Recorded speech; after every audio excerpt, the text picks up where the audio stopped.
สวัสดีครับวันนี้นะครับเราจะพามาดูอาการของเวฟ110i ปี 2019 คันนี้นะครับเนื่องจากว่า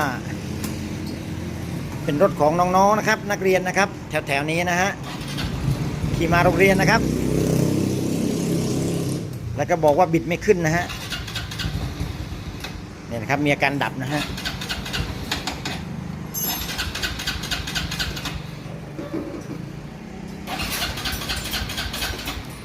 ตาลดับเลยทีนี้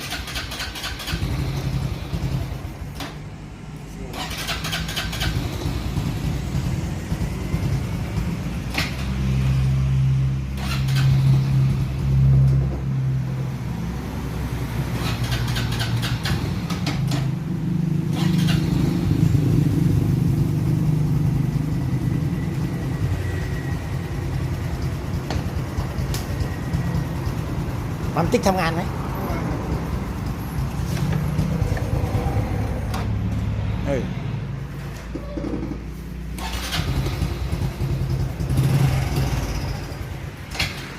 ถอดมาดูต้องแกะต้องถอดมาดูก่อนนะครับว่ามันเป็นจังไดเพราะอะไร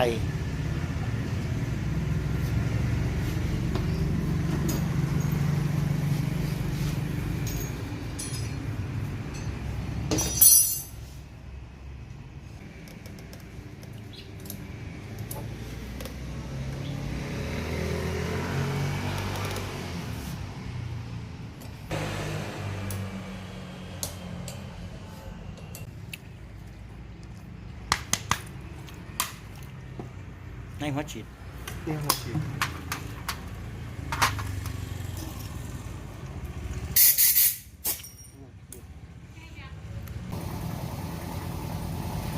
ไหนเอาหัวฉีดมาดิ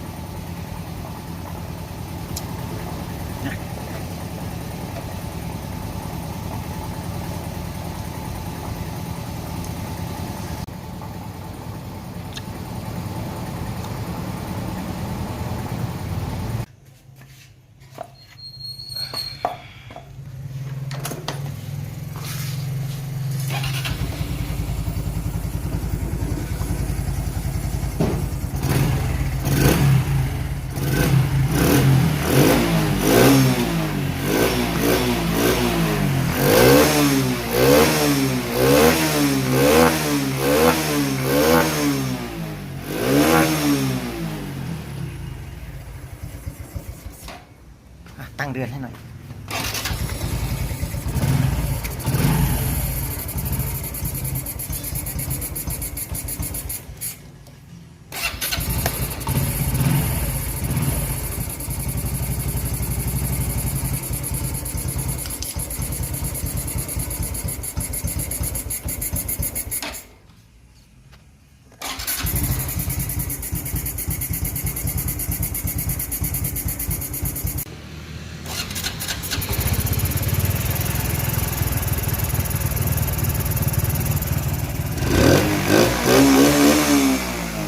ลองรอบเร่งไป